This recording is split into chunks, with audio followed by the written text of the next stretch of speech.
Sir ఫైనల్‌గా షర్మిల గారు మరి ఇవాళ ఢిల్లీ వెళ్ళి అక్కడ కాంగ్రెస్ పార్టీలో అయితే చేరబోతున్నారు.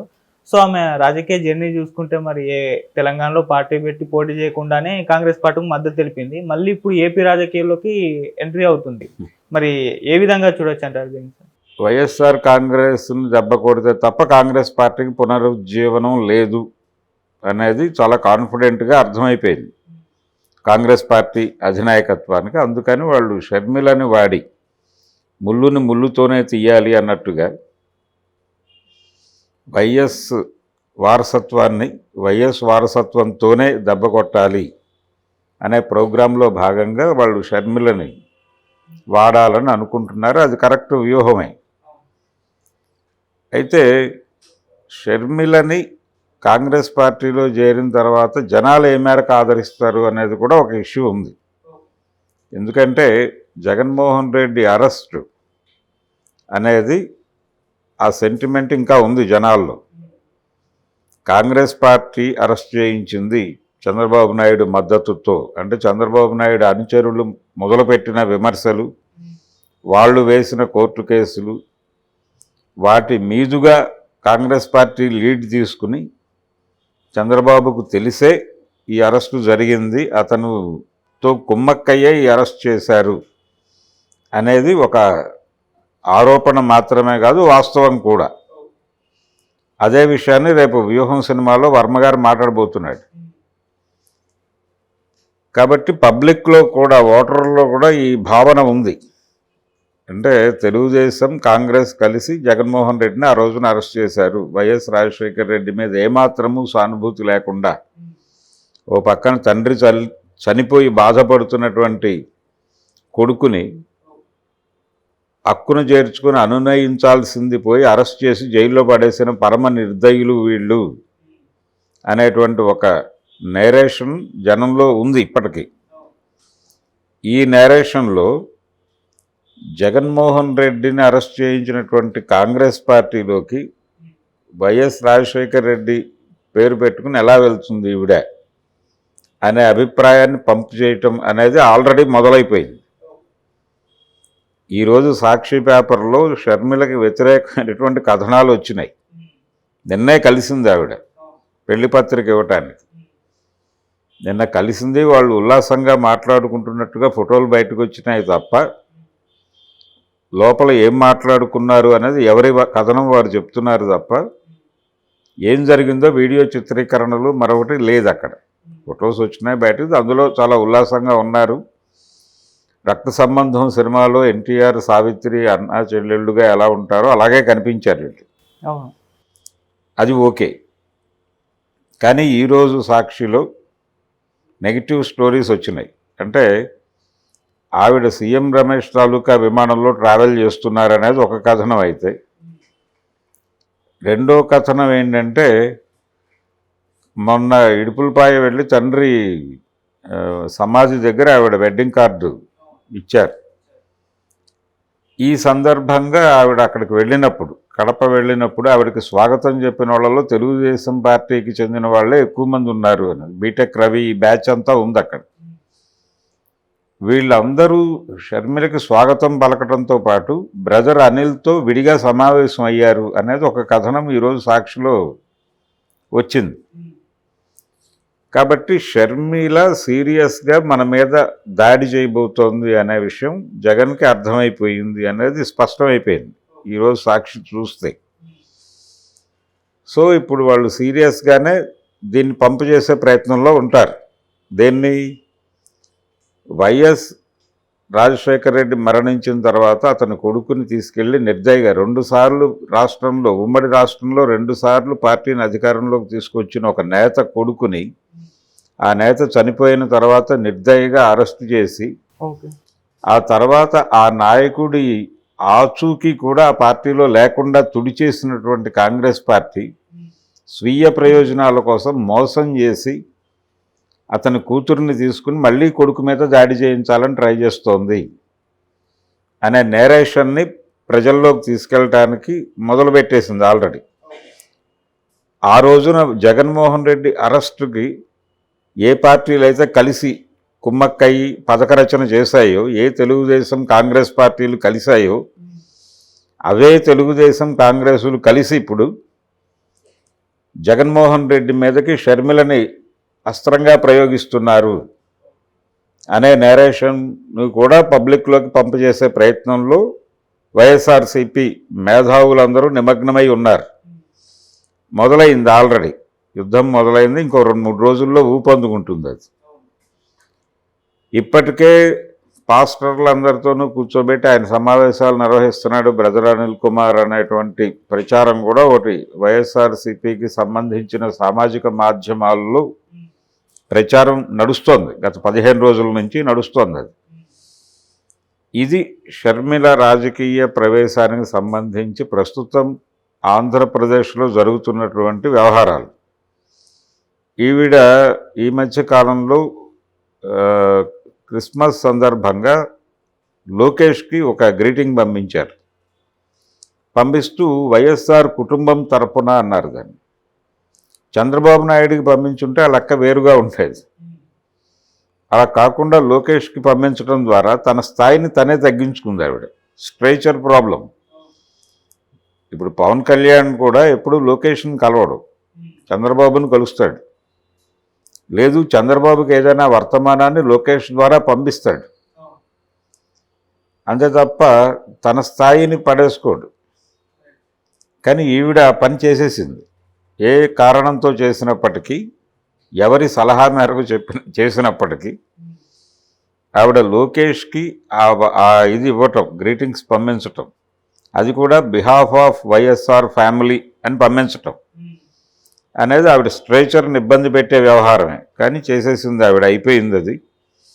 అక్కడి నుంచి మొదలుపెట్టి తెలుగుదేశం కాంగ్రెసు కుమ్మక్కయ్యి ఈవిడ వెనకాల డ్రామాలు ఆడుతున్నాయి జగన్మోహన్ రెడ్డిని టార్గెట్ చేసి అనేది ఎస్టాబ్లిష్ చేయడానికి ఒక అద్భుతమైన అవకాశాన్ని జగన్మోహన్ రెడ్డికి ఇచ్చింది ఆవిడ. ఇప్పుడు జగన్మోహన్ రెడ్డి ఆయన శ్రేణులు దీన్ని అద్భుతంగా వినియోగించుకుంటున్నారు. ఈ వినియోగించుకునే క్రమంలో జగన్మోహన్ రెడ్డి మీద వైఎస్ఆర్ చనిపోయిన నాటి సింపతిని మళ్ళీ పబ్లిక్లోకి తీసుకొచ్చే ప్రయత్నం చేస్తున్నారు. అది జరుగుతోంది ఆల్రెడీ. ఆ విధంగా షర్మిల అడుగులు కాంగ్రెస్కి ఉపయోగపడతాయా అంటే, కాంగ్రెసు షర్మిలను ఉపయోగించి చంద్రబాబు నాయుడు సహకారంతో జగన్మోహన్ రెడ్డిని నిర్మూలించడం ద్వారా, జగన్మోహన్ రెడ్డిని అధికారం నుంచి దించేయటం ద్వారా, ఆయన పార్టీని పూర్తిగా తొక్కేయటం ద్వారా కాంగ్రెస్ పార్టీని రీబిల్డ్ చేద్దాము అనేది కాంగ్రెస్ పార్టీ వ్యూహంగా మనకు అర్థమవుతోంది. షర్మిలని పార్టీలో చేర్చుకునే వ్యవహారం అంతా ఈ బ్యాక్ డ్రాప్లో జరుగుతోంది, ఈ నేపథ్యంలో జరుగుతోంది అనేది ఎవరికైనా అర్థమవుతున్న వ్యవహారం. కానీ నిజంగానే షర్మిల ఉపయోగపడుతుందా? జగన్మోహన్ రెడ్డి గారి మీద నిజంగానే ప్రజల్లో అంతటి వ్యతిరేకత ఉందా? తెలుగుదేశం పార్టీకి అనుకూల పవనాలు బలంగా వీస్తున్నాయా అంటే వీళ్ళకి వీళ్ళు చెప్పుకుంటున్నారు. నిన్న చంద్రబాబు నాయుడు గారు కూడా అన్నాడు, దాడి వీరభద్రరావు తదితరులు తెలుగుదేశం పార్టీలో చేరారు మంగళగిరి ఆఫీస్కి వెళ్ళి. వాళ్ళందరికీ కండువాలు కప్పి వచ్చేది మన ప్రభుత్వమే బ్రదర్ అన్నాడు ఆయన. అది నిజమేనా? అది ఆల్రెడీ చాలామంది చెప్పేస్తున్నారు.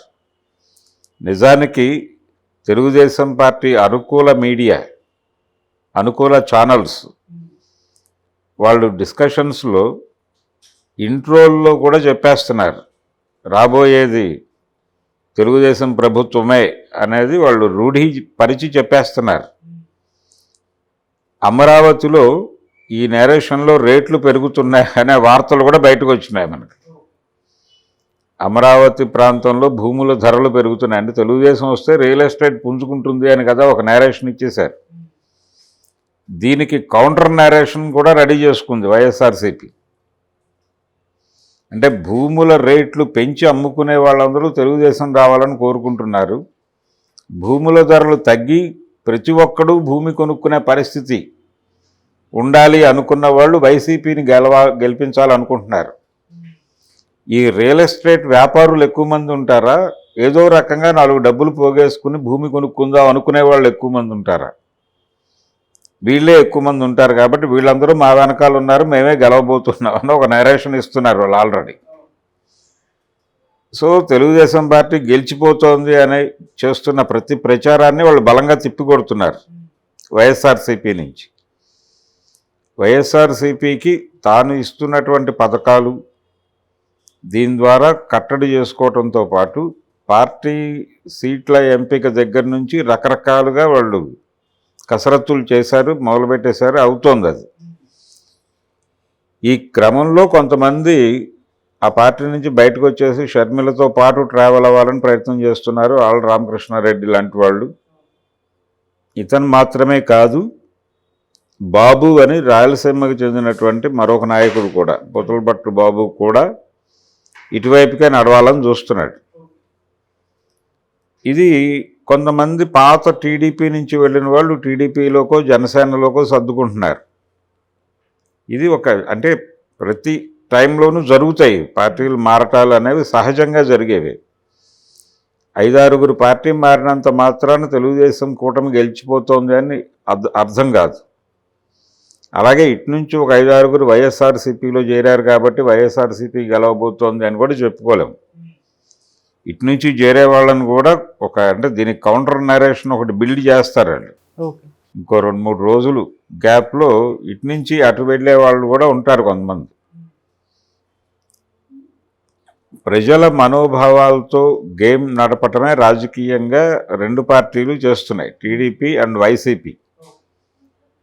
ఈ గందరగోళంలో షర్మిల గారి ఎంట్రీ కాంగ్రెస్ పార్టీకి ఏ మేరకు ఉపయోగపడుతుంది అనే యాంగిల్ మాత్రమే చూస్తే, నా పర్సనల్ ఒపీనియన్ ప్రకారం ఒక రకంగా ఈవిడ కదలికలు, ఈవిడ చేస్తున్న యాక్టివిటీస్ ఇవన్నీ ఇప్పుడు ఆవిడ తెలంగాణలో ఎందుకు పనికి రాకుండా పోయింది?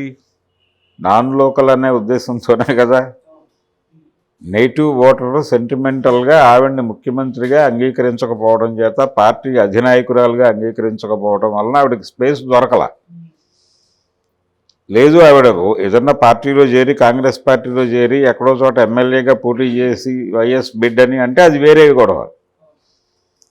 ఒక పార్టీ అధినాయకురాలుగా ఆవిడ ఇక్కడ అంటే తెలంగాణ ముఖ్యమంత్రి స్థాయి మహిళగా తనని తాను ప్రొజెక్ట్ చేసుకుంటే వీళ్ళ మనసులు గాయపడ్డాయి, బయటకు చెప్పకపోయినా గాయపడ్డాయి. ఇది వాస్తవం. కాబట్టి ఆవిడ ఇక్కడ ఎలాగైతే నాన్ లోకల్ అనేటువంటి ఇబ్బందితో వెనక్కి వెళ్లాల్సిన పరిస్థితి వచ్చేసిందో, అక్కడ సొంత కుటుంబాన్ని, సొంత అన్నని దారుణంగా అవమానించి అరెస్ట్ చేయించి జైలుకి పంపించినటువంటి శక్తులతో కలుస్తోంది అన్నప్పుడు వైఎస్ సెంటిమెంట్ కూడా ఈవిడికి నెగిటివ్గా మారే ప్రమాదం ఉండే అవకాశాలు కనిపిస్తున్నాయి. సో అక్కడ ఏ వైఎస్ బిడ్డని అని చెప్పుకుని ఆవిడ ఎప్పటివరకు సినిమా నడుపుతోందో, అది కూడా ఆ ఇమేజ్ కూడా దెబ్బతినే ప్రమాదం వచ్చే అవకాశం ఉందనేది నా పర్సనల్ ఒపీనియన్. సో కాంగ్రెస్ పార్టీకి అంటే కేవలం ఇది వాళ్ళిద్దరి మధ్య కక్ష సాధింపు ధోరణిగా ప్రజలు రిసీవ్ చేసుకుంటారు. వాళ్ళల్లో వాళ్ళకి ఏదో పంపకాల్లో తేడాలు వచ్చి ఈవిడ బయటకు వచ్చి అన్నం తిడుతోందండి, ఈవిడికి ఓటేసి మనం ఏం చేస్తాం, ఆవిడకి ఎవరిని ఆస్తులు ఇప్పిస్తామా, ఈ పద్ధతిలో జనం మాట్లాడుకోవటం మొదలు పెడితే కాంగ్రెస్ పార్టీకి వచ్చే ప్రయోజనం ఏముండదు. పైగా అన్నా చెల్లెళ్ళ మధ్య వచ్చిన గొడవల్లో వీళ్ళు ఇన్వాల్వ్ అయిపోయి కుటుంబాల మధ్య చిచ్చు పెట్టేసి ఈ అమ్మాయిని తీసుకొచ్చి, అమాయకురాలను తీసుకొచ్చి తమ రాజకీయ క్రీడలకు వాడేసుకుంటున్నాడు చంద్రబాబు నాయుడును సోనియా గాంధీ అనే నేరేషన్ కనుక జనంలోకి వెళ్ళిపోతే ఈవిడికి మరిన్ని ఇబ్బందులు పొలిటికల్గా ఎదురయ్యే ప్రమాదం ఉంది. అందుకని ఇప్పటికైనా సరే అంటే జగన్మోహన్ రెడ్డి విధానాల మీద వ్యతిరేకతతో ఆవిడ ఒక పార్టీ పెట్టి యుద్ధం చేయటం వేరు. అప్పుడు ఆవిడని ఒక పోరాట యోధురాలుగానే చూస్తారు. ఆల్రెడీ వైఎస్ ఇమేజ్కి తూట్లు పొడిచినటువంటి 2 పార్టీలతో తాను చేతులు కలపటం అనేది ప్రమాదకరం. ఇది షర్మిల సీరియస్గా పట్టించుకోకపోతే ఆవిడ పొలిటికల్ కెరియర్కి 24 ఎన్నికలు సమాప్తం, ఫుల్ స్టాపు పెట్టేటువంటి అవకాశం అయితే ఉంది. ఇది టోటల్గా షర్మిల గారి రాజకీయ ప్రస్థానం మీద నా అభిప్రాయం. Right sir, thank you so much sir. Thank you.